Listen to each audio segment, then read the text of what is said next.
Hello दोस्तों, एचपीजीएस zone में सभी का बहुत बहुत स्वागत है। और मैं हरेंद्र आप लोगों के सामने फिर से उपस्थित हूँ एक नए टॉपिक के साथ। और मित्रों, हमारा जो आज का टॉपिक है वो है कॉन्टिनेंट या महाद्वीप। और महाद्वीपों में जो पहला महाद्वीप है हमारा वो कौन सा है आज?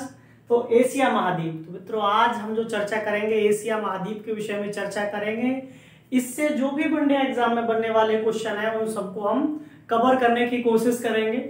ठीक है मित्रों। अच्छा देखो, जिन लोगों ने मेरे पिछले वीडियो नहीं देखे हैं वो लिंक डिस्क्रिप्शन में है, तो आप लोग वहां से मेरे पिछले वीडियो देख सकते हैं। और देखो, जब तक आप लगातार वीडियो नहीं देखेंगे, ठीक है नहीं, विधिवत नोट नहीं बनाएंगे, तब तक इससे कोई फायदा है नहीं।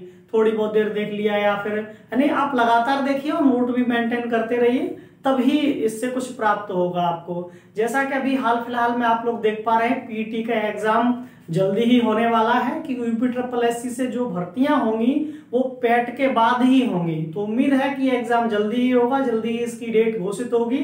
ठीक है, तो आप लोग अच्छे से अध्ययन करते रहिए और जुटे रहिए अध्ययन में। ठीक है मित्रों, तो चलिए फिर बात करते हैं एशिया महाद्वीप की। तो देखिए, आप लोग यहाँ देख पा रहे होंगे, मैंने एक चित्र बनाया है, ये एशिया महाद्वीप का चित्र है। ठीक है, और देखो मित्रों, जो ये चित्र है आपका, इसमें कौन कौन कहाँ कहाँ क्या है तो वो मैं आपको बता देता हूँ। पिछले वीडियो में मैंने आप महाद्वीपों की उत्पत्ति बता दी थी, कैसे है क्या है, उनकी स्थितियां बताई थी कि कौन सा महाद्वीप किधर पड़ता है। ठीक है, तो देखो एशिया महाद्वीप, आप लोग जानते हैं कि एशिया महाद्वीप जो है वो कहाँ स्थित है। तो गोलार्ध की बात करें तो ये उत्तरी गोलार्ध में है। कहाँ है मित्रों? तो ये पड़ता है आपका उत्तरी गोलार्ध में पड़ता है। अगर उत्तरी गोलार्ध में पड़ता है, और अगर हम बात करते हैं कि इससे कौन कौन सी रेखाएं गुजरती हैं, तो इससे कर्क रेखा और भूमध्य रेखा, कर्क रेखा और भूमध्य रेखा गुजरती है एशिया महाद्वीप से। अब एशिया महाद्वीप किस किस से टच होता है? तो देखो, ये तीन तो महासागर हैं, और एक तरफ अफ्रीका है और एक तरफ है यूरोप। ठीक है, तो देखिए समझिए आप, अगर हम महासागरों की बात करें तो इधर आप लोग देख पा रहे हैं ये गोले में बना है प्रशांत महासागर। प्रशांत महासागर इसके पूर्व की ओर स्थित है, जबकि ऊपर उत्तर की ओर देखेंगे तो आर्कटिक या उत्तरी ध्रुवीय महासागर है। और देखो, इसके बाद की अगर हम बात करते हैं कि इसके दक्षिण में, तो आप लोग देख पा रहे हैं दक्षिण में है हिंद महासागर। तो तीन तरफ से ये महासागरों से है, आर्कटिक, प्रशांत और हिंद महासागर। इसके अलावा मैंने अभी आपको बताया कि मित्रों, अगर बात करते हैं हम इधर, तो इधर इसके जो यहाँ पे मिला हुआ महाद्वीप है इस तरह से, वो है आपका अफ्रीका महाद्वीप। और कई बार एग्जाम में क्वेश्चन बन जाता है कि अफ्रीका और एशिया किससे अलग होता है। तो देखो, दो पॉइंट लिखे हुए यहाँ पे, एक लिखा है लाल सागर, लाल सागर और स्वेज नहर। लाल सागर और स्वेज नहर किस किस को अलग करती है मित्रों? तो अफ्रीका और एशिया को अलग करती है लाल सागर और स्वेज नहर। बात क्लियर हो गई। कई बार ये पूछता है कि यूरोप और एशिया को अलग कौन कौन करता है। तो यूरोप और एशिया को अलग करते हैं तो देखो कई एक हैं, कभी कभी ये सभी ऑप्शन में आ जाते हैं, कभी कभी इनमें से एक आ जाता है। तो देखो, सबसे ऊपर रहता है यूराल पर्वत, सबसे पहला है यूराल पर्वत। उसके बाद है कैस्पियन सागर जो एक झील है, बताएंगे आगे इसके विषय में। अगला है यहाँ पे फिर काकेकस पर्वत। उसके बाद है फिर क्रम में काला सागर, इसको अंध सागर भी कहा जाता है मित्रों। काला सागर को अंध सागर के नाम से भी जाना जाता है। और उसके बाद है भूमध्य सागर। तो ये सारी चीजें यूरोप को एशिया से अलग करती हैं। अगर हम वास्तविक देखें तो यूरोप और एशिया के मध्य में कहीं कोई सीमा रेखा वास्तव में खिंची हुई नहीं है, केवल इन प्राकृतिक चीजों के कारण ही ये दोनों अलग अलग हैं। बात क्लियर है। अगला देखिए, अब बात करते हैं रूस की। तो देखो, आप लोग देख पा रहे हैं एशिया में मैंने ऊपर की तरफ जो बनाया है ये सब रूस है। और ये ऐसा नहीं कि यहाँ है, इसका ये रूस का 3/4 भाग है जो एशिया में पड़ता है। रूस का 3/4 भाग एशिया में पड़ता है, बाकी कितना रह गया? 1/4। तो बाकी जो 1/4 भाग है वो पड़ता है यूरोप में। पर इसकी जो राजधानी है वो कहाँ पड़ती है? तो मित्रों, इसकी राजधानी पड़ती है यूरोप में, इसीलिए इसको हम यूरोप में ही पढ़ते हैं। हालांकि सही मायने में ये इतना पूरा एरिया और ये इतना जो क्षेत्र है पूरा मतलब यूरोप और एशिया का ये वाला भाग, इसको एक और नाम दे दिया जाता है, आपने एक नाम सुना होगा यूरेशिया। यूरेशिया नाम सुना होगा आप लोगों ने, तो याद रखिएगा यूरेशिया क्या है, तो एशिया का कुछ भाग और यूरोप का कुछ भाग, ये दोनों मिलाकर ही क्या बनता है, तो यूरेशिया बन जाती है, इसी को यूरेशिया कह दिया जाता है। ठीक है। अच्छा, इसके अलावा एक और क्वेश्चन बन जाता है कई एक बार कि कितने देश हैं जिनके भाग यूरोप और एशिया दोनों में पड़ते हैं, तो मित्रों ऐसे देश हैं तीन ऐसे देश हैं जिनके भाग कहां कहां पड़ते हैं, तो जिनके भाग पड़ते हैं आपके यूरोप और एशिया में। और वे 3 देश कौन कौन से हैं, तो देखो मैं यहां लिख देता हूं, आप लोग पहला देख पा रहे हैं, पहला है रूस के बाद दूसरा है तुर्की और तुर्की के बाद है तीसरा कजाकिस्तान तीसरा देश है। तो याद रखना, नंबर 1 रूस, नंबर 2 तुर्की और नंबर 3 कजाकिस्तान। ये तीनों देश ऐसे देश हैं जो दोनों में पड़ते हैं, एशिया और यूरोप में। तो ये बात आपको याद रखनी है। अगला देखिए, अगर हम बात करें तो इसके बाद आप लोग देख पा रहे हैं ये भारत है यहाँ, और भारत के अड़ोसी पड़ोसी देशों के बारे में विस्तृत जानेंगे, पर जब भारत का भूगोल पढ़ेंगे तब ज्यादा विस्तृत जानेंगे। ठीक है ना। चलिए, तो ये इस तरह से एशिया था। अब इसके बाद देखो आप लोग और देख पा रहे हो, यहाँ पे जापान है, ये जापान के नीचे फिलीपींस है, यहाँ इंडोनेशिया है, सिंगापुर है। ठीक है नहीं। उसके अलावा यहाँ पे अगर देशों की बात करें तो यहाँ आपका वियतनाम है, थाईलैंड है, कंबोडिया है, वो यहाँ पड़ने वाले देश हैं। ठीक है।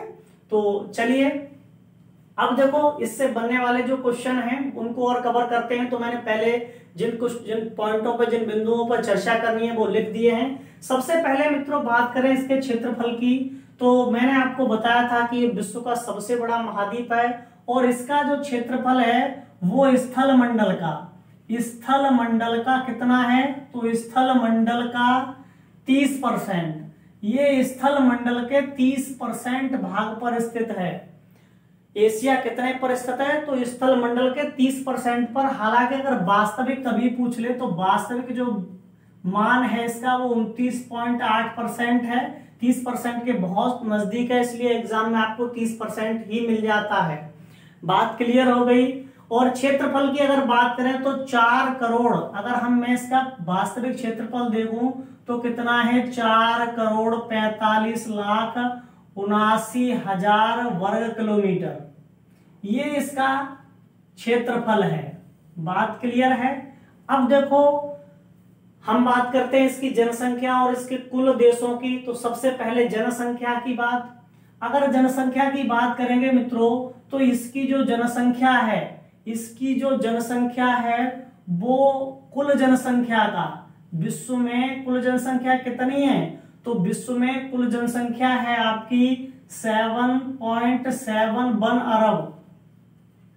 ये मित्रों विश्व में कुल जनसंख्या है, याद रखिएगा इसको। कहीं कहीं यहाँ 7.8 अरब भी दे देगा, तो परेशान होने की आवश्यकता नहीं है, क्योंकि जनसंख्या है और आप लोग देख पा रहे हैं कि वो निरंतर वृद्धि कर रही है। ठीक है नहीं, इसलिए। लेकिन अब 2019 का आंकड़ा है ये कि 7.17 अरब जनसंख्या थी, जो अब लगभग 178 अरब आसपास हो गई होगी। ठीक है। तो ये कुल जनसंख्या है विश्व की। इस जनसंख्या का 60% कहां पे है, तो एशिया में ही निवास करता है। आप लोग देख पा रहे हैं 7 महाद्वीपों में से सबसे ज्यादा जनसंख्या कहां है, तो एशिया में है। ये जनसंख्या और क्षेत्रफल दोनों में ही सबसे बड़ा है। इतनी सी बात सभी को क्लियर हो गई होगी। अगला देखिए, इसमें है कि कुल देश कितने हैं। तो ये देखो, ये वाला जो पॉइंट है वो मैं आपको क्लियर करता हूं। सबसे पहले आप समझिए विश्व में कितने देश हैं, विश्व में कुल देश कितने हैं कभी पूछ लिया जाता है, और ये बड़ा ही इंटरेस्टिंग पॉइंट है। विश्व में कुल देश, और इसके कई एक आपको अलग अलग जवाब मिलेंगे। आप कभी नेट से सर्च करिएगा, किताबों को पढ़िएगा तो आपको अलग अलग ये मिलेंगे नाम, और उसका कारण क्या है जानिए। तो देखो, कहीं कहीं आपको देशों की संख्या मिल जाएगी कि 245 है, कहीं मिल जाएगी 208 है, कहीं मिल जाएगी कि ये 195 है, कहीं होता है कि 196 है। और कहीं कहीं 193 है। तो इस तरह से ये देशों की संख्या मिल जाती है। मैं बताता हूं इसका कारण क्या है और वास्तव में कितने देश हैं। देखो, स्वयं बहुत ऐसे राज्य हैं जो स्वयं को स्वतंत्र मानते हैं, और स्वतंत्र मानते हुए वो क्या कहते हैं कि हम स्वयं में एक देश हैं।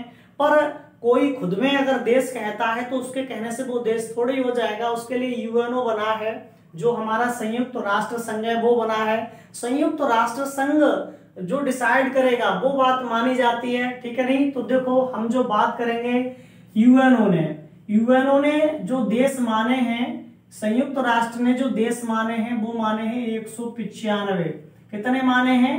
कुल देश 195 माने हैं। लेकिन यूएनओ से जो मान्यता प्राप्त है, ये माने जरूर है, उन्होंने कह दिया कि हाँ ये देश हैं, लेकिन इसने भी 2 देशों को मान्यता नहीं दी है। वे कौन कौन से हैं तो मैं बताता हूं। सही मायने में इसने जो मान्यता दी है वो दी है 193 देशों को। तो यूएनओ से मान्यता प्राप्त 193 ही देश हैं। अब वे 2 देश कौन से रह जाते हैं जिनको मान्यता नहीं है? तो देखो मित्रों, एक तो है आपका ताइवान जो एशिया में है, इसको भी मान्यता नहीं है ताइवान को, ठीक है ना। और देखो, दूसरा है आपका, इसके अलावा ताइवान के अलावा दूसरा देश है आपका ये वेटिकन सिटी। एक है आपका वेटिकन सिटी।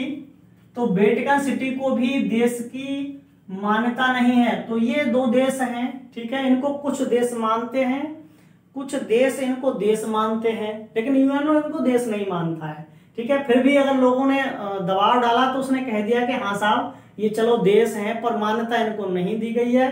तो ताइवान और वेटिकन सिटी, ठीक है, जो 193 में ऐड नहीं है, ये बात आपको याद रखनी है। तो ये विश्व के देश हैं। हालांकि बहुत से राज्य इस बात का दावा करते हैं, इसमें फिलिस्तीन भी है, लेकिन फिलिस्तीन को भी कुछ जैसे स्वीडन है तो स्वीडन ने देश की मान्यता दे दी है। हालांकि फिलिस्तीन भी देश नहीं, एक राज्य ही है, ठीक है। तो इस तरह से याद रखिएगा आप लोग। तो अगला ध्यान दें तो विश्व में जो कुल देश हैं मैंने आपको बता दिए कितने कुल देश हैं। यूएनओ से मान्यता प्राप्त 193 हैं, और वैसे कह दिया जाए तो 195 देश हैं, ठीक है। और कहीं कहीं बुक में आपको मैंने बताया 206 या 208 भी मिल जाएगा, तो परेशान होने की आवश्यकता नहीं। अगला देखिए, अब इसके बाद हम बात करते हैं कि जो आपका ये एशिया महाद्वीप है, इसमें कुल कितने देश हैं। तो देखिए, एशिया में जो देश पड़ते हैं मित्रों वो हैं आपके 48। कितने देश हैं? इसमें हैं आपके 48 देश। अब 48 में से कई एक बार क्वेश्चन बनता है कि सबसे बड़ा देश और सबसे छोटा देश कौन सा है। तो देखो, 2 तरह से पढ़ेंगे। अगर मैं कहता हूं सबसे बड़ा देश, तो अगर बड़ा पढ़ेंगे तो 2 तरह से पढ़ेंगे, एक क्षेत्रफल में और एक पढ़ेंगे जनसंख्या में। एक क्षेत्रफल में पढ़ेंगे और एक जनसंख्या में, ठीक है। तो यहां दिख पा रहा है आप लोगों को? इधर ले लीजिए, यहां ले लीजिए, हो सकता है वहां ना दिख रहा हो, ठीक है। यहां देखिए तो 48 देश हैं। इन 48 देशों में से मित्रों 48 एशिया में देश हैं। इनमें से कभी पूछता है कि जो सबसे बड़ा है, तो देखो सबसे बड़े को 2 तरह से पूछा जा सकता है।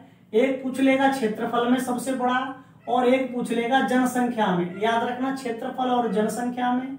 अच्छा, एशिया में क्षेत्रफल और जनसंख्या में दोनों में एक ही बड़ा है, और वो कौन सा है? तो वो है आपका चीन। ये चीन जनसंख्या में भी सबसे बड़ा है एशिया में, और क्षेत्रफल में भी सबसे बड़ा है। अब बात करते हैं सबसे छोटा।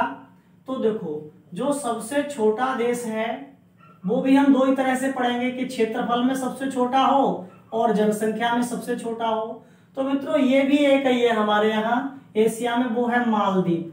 मालदीव जनसंख्या में सबसे छोटा है, उसके अलावा ये क्षेत्रफल में भी सबसे छोटा है। और आप लोग जानते हैं कहाँ पड़ता है, तो नक्शे पर ये अगर इंडिया है, मैंने बताया था, तो इंडिया के इस तरफ यहाँ पे ये मालदीव स्थित है। लक्षद्वीप से नीचे जो 8 डिग्री चैनल से अलग होता है ना, वही है आपका मालदीव, ठीक है।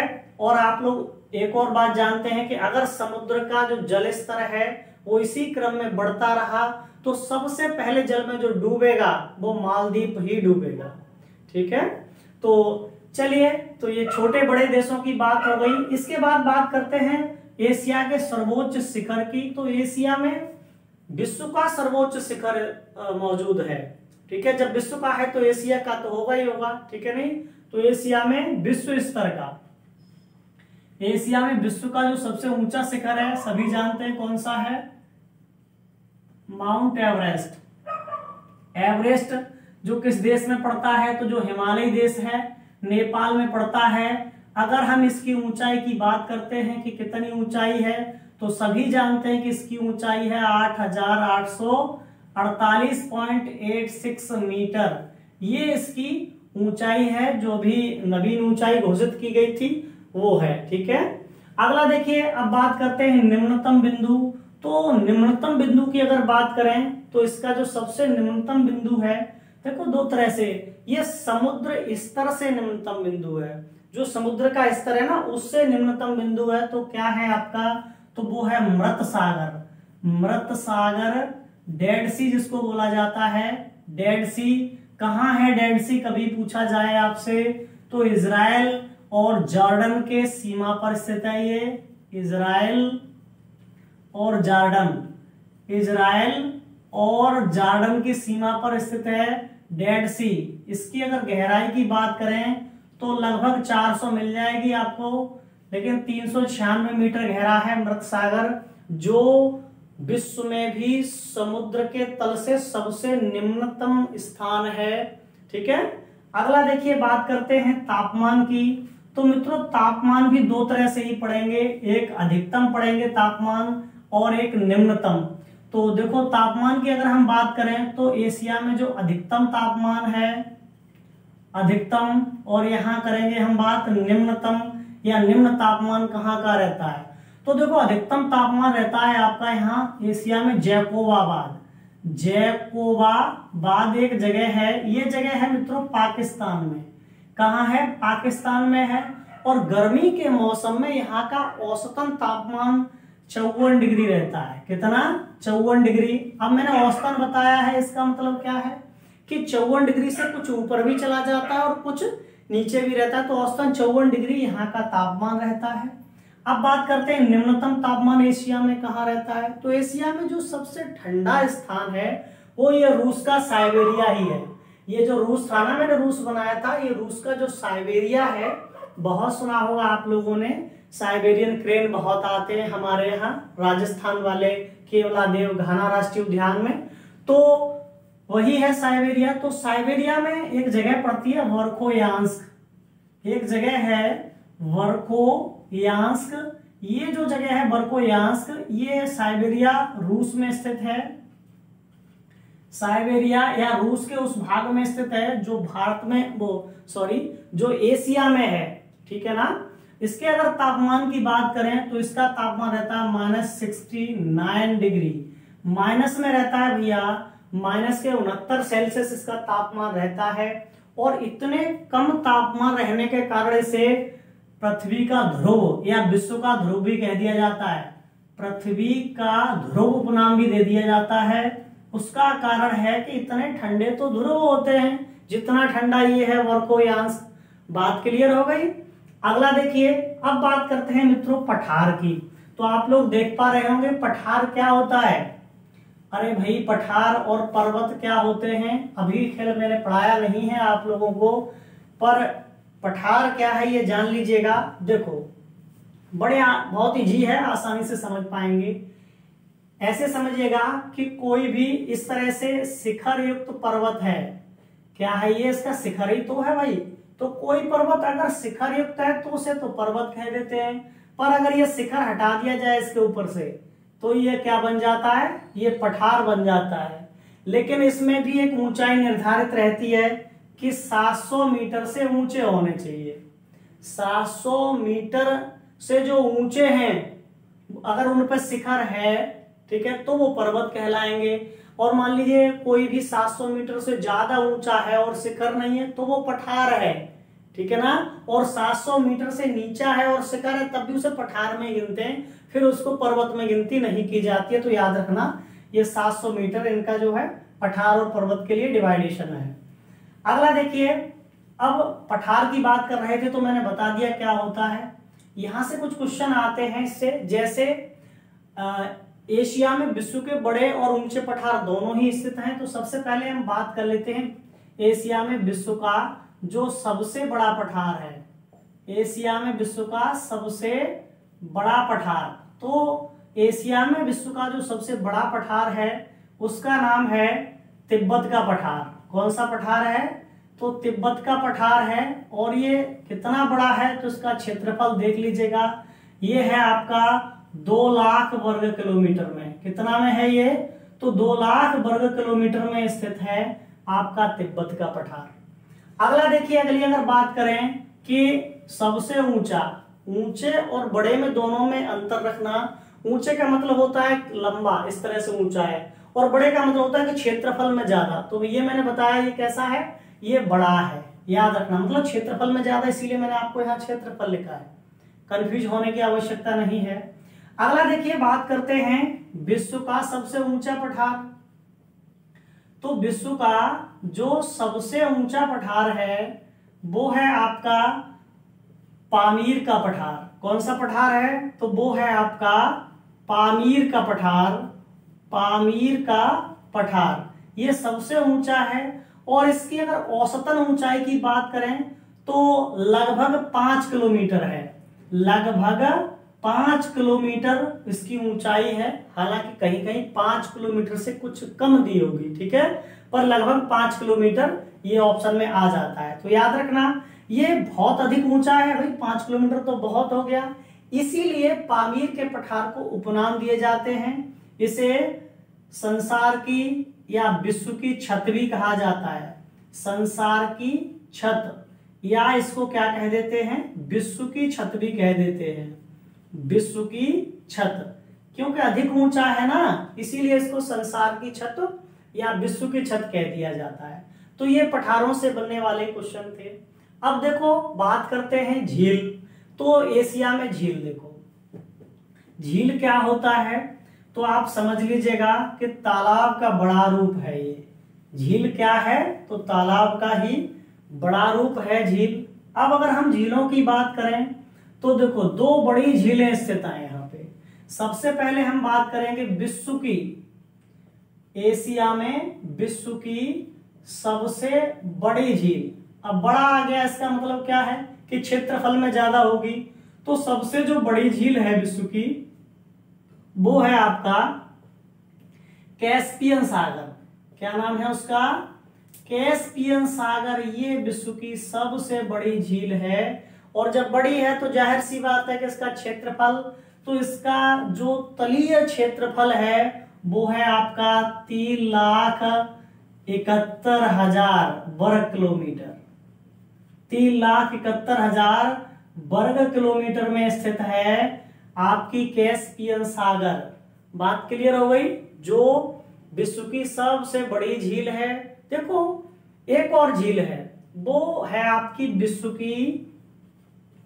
विश्व की सबसे पुरानी झील।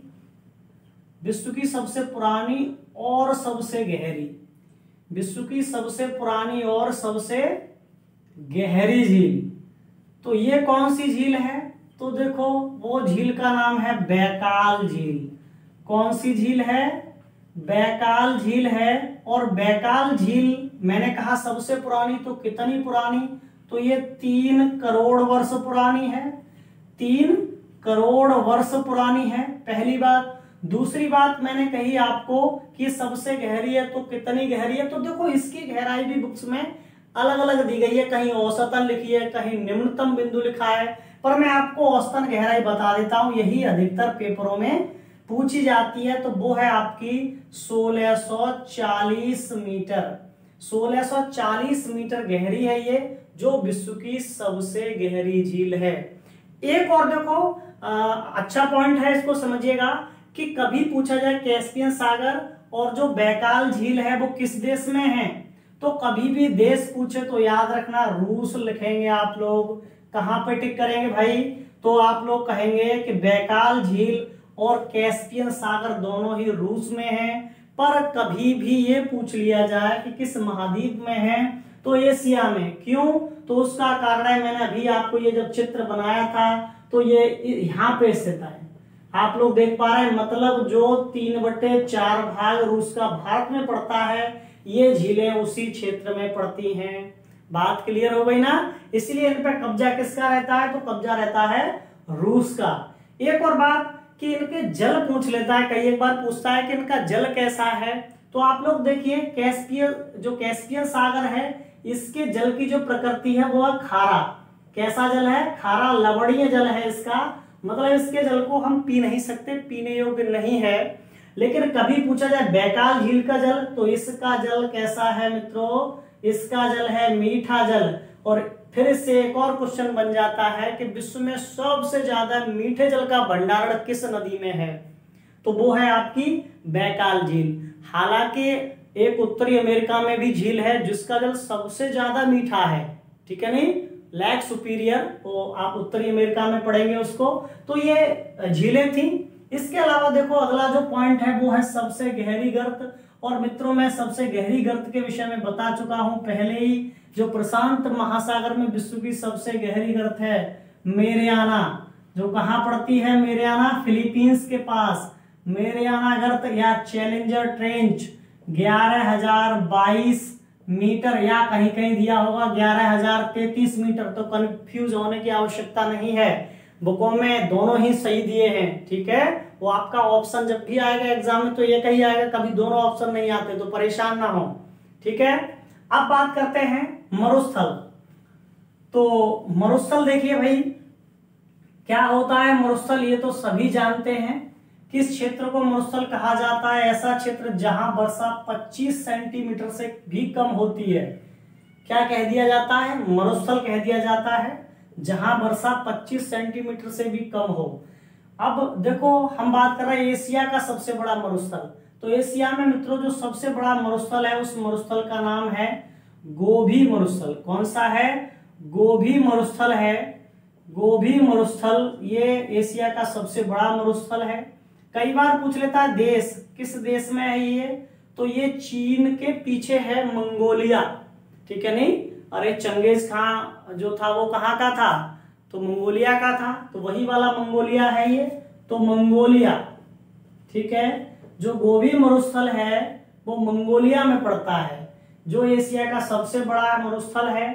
और अगर हम इसके क्षेत्रफल की बात करते हैं तो 13 लाख वर्ग किलोमीटर में ये फैला हुआ है, याद रखना इसको, 13 लाख वर्ग किलोमीटर में है आपका गोबी मरुस्थल, ठीक है। अब देखो अगला है नदी। तो सबसे लंबी नदी, मतलब हम बात करेंगे एशिया की जो सबसे लंबी नदी है वो कौन सी नदी है, तो आप लोग जान लीजिए एशिया की सबसे लंबी नदी का नाम है यांगसी या यांग टिसी क्यांग। यांग टिसी क्यांग, इसी को हम लोग क्या बोल देते हैं, यांगसी। यांगसी नदी जिसकी लंबाई है लगभग 6300 किलोमीटर। इसमें भी लड़के कंफ्यूज नहीं होंगे, उसका कारण ये है कि बुक्स में इसकी लंबाई भी जगह जगह अलग अलग दी गई होगी, तो परेशान होने की आवश्यकता नहीं है, लगभग 6300 किलोमीटर है। क्योंकि ऐसा नहीं है कि नदियों की जो लंबाई है वो मीटर डाल डाल के नापी जाती रही हो, ठीक है नहीं, अलग अलग संस्थाएं अपना अपना सर्वे करती हैं और लगभग में जो आंकड़ा निकलता है उसी को मान लिया जाता है। तो याद रखना लगभग ये 6300 किलोमीटर की है और विश्व की तीसरी सबसे लंबी नदी है यांग टिसी क्यांग, जो कहाँ है, किस देश में है, तो आपकी यांग टिसी क्यांग है चीन में। किस देश में है ये, तो चीन में है, एशिया की सबसे लंबी नदी। इसके बाद अगर हम बात करते हैं सबसे लंबा रेल मार्ग, तो देखो मित्रों जो सबसे लंबा रेल मार्ग है वो विश्व का सबसे लंबा रेल मार्ग एशिया में ही स्थित है और उस रेल मार्ग का नाम है ट्रांस साइबेरिया। क्या नाम है, उस रेल मार्ग का नाम है ट्रांस साइबेरिया। ये विश्व का सबसे लंबा रेल मार्ग है ट्रांस साइबेरिया। ये आपका 92-32 किलोमीटर का है, जिस पर किसका कब्जा है, रूस का। रूस का ही प्रभुत्व है मित्रों इस पर, ट्रांस साइबेरिया रेल मार्ग पर। इसके अलावा आप एक पॉइंट और देख पा रहे हैं प्लेटफॉर्म। तो ये जो है प्लेटफॉर्म वो विश्व का सबसे लंबा प्लेटफॉर्म है और विश्व का जो सबसे लंबा प्लेटफॉर्म है वो है गोरखपुर। गोरखपुर, ये है आपका 1366 मीटर का है गोरखपुर जो प्लेटफॉर्म है। देखो प्लेटफॉर्म और रेल मार्ग में अंतर होता है। रेल मार्ग का मतलब होता है रेल का जो पथ है वो रेल मार्ग है, जबकि प्लेटफॉर्म क्या है, तो जिस पर ट्रेन रुकती है वो प्लेटफॉर्म है। ठीक है नहीं, तो विश्व का सबसे लंबा गोरखपुर है, याद रखना इसको। ठीक है मित्रों। अच्छा, इसके अलावा एशिया से कुछ और क्वेश्चन आ जाते हैं, देखो उन्हें भी बता देता हूं मैं आपको यहाँ, क्योंकि हमारे अड़ोसी पड़ोसी जो देश हैं, ठीक है नहीं, तो उनसे क्वेश्चन आ जाते हैं। जैसे देखो एक आ जाता है नहरों का देश, पूछ लेता है, बहुत बार आया है ये।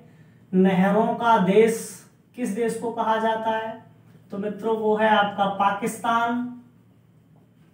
अगला है आपका नदियों का देश, तो नदियों का जो देश कहा जाता है वो कह दिया जाता है आपका बांग्लादेश को। बांग्लादेश को नदियों का देश कहा जाता है। एक और यहीं पे बता देता हूं, हालांकि वो एशिया का तो नहीं है, तो नोट करके आप लोग लिख देना, कभी कभी पूछ लेता है झीलों का देश। झीलों का देश, तो जो झीलों का देश है वो है आपका फिनलैंड। क्या नाम है उसका, फिनलैंड। ठीक है, जो यूरोप का है, याद रखना, और बाद में यूरोप में भी हम इसको पढ़ेंगे, फिनलैंड को। ठीक है मित्रों, तो ये आपके एशिया से संबंधित कुछ पॉइंट थे और मैंने आपको कवर किए, जिससे कि आप आसानी से एग्जाम में इनको लगा पाए। ठीक है, तो फिर मिलते हैं अगले वीडियो में। और अगर मेरे वीडियोस आपको पसंद आ रहे हो तो चैनल को सब्सक्राइब कर लें। और ऐसा नहीं, देखो अपन आपके जो भी मित्र हैं उनके फोन में भी सब्सक्राइब कर दें, जिससे कि नोटिफिकेशन आप लोगों के पास पहुंचता रहेगा। ठीक है नहीं, तो चैनल को लाइक करते रहिए और सब्सक्राइब करते रहिए। ठीक है, और मिलते हैं अगले वीडियो में। और अगला जो हमारा टॉपिक रहेगा वो रहेगा आपका अफ्रीका महाद्वीप। तो अगले में मैं आपको अफ्रीका महाद्वीप कवर करूंगा और उसके बाद फिर एक वीडियो में बाकी के जो रह जाएंगे उन सभी को कवर कर देंगे। ठीक है मित्रों, तो जय हिंद, जय भारत। पढ़ो पढ़ाओ, लाइफ बनाओ, HPGS।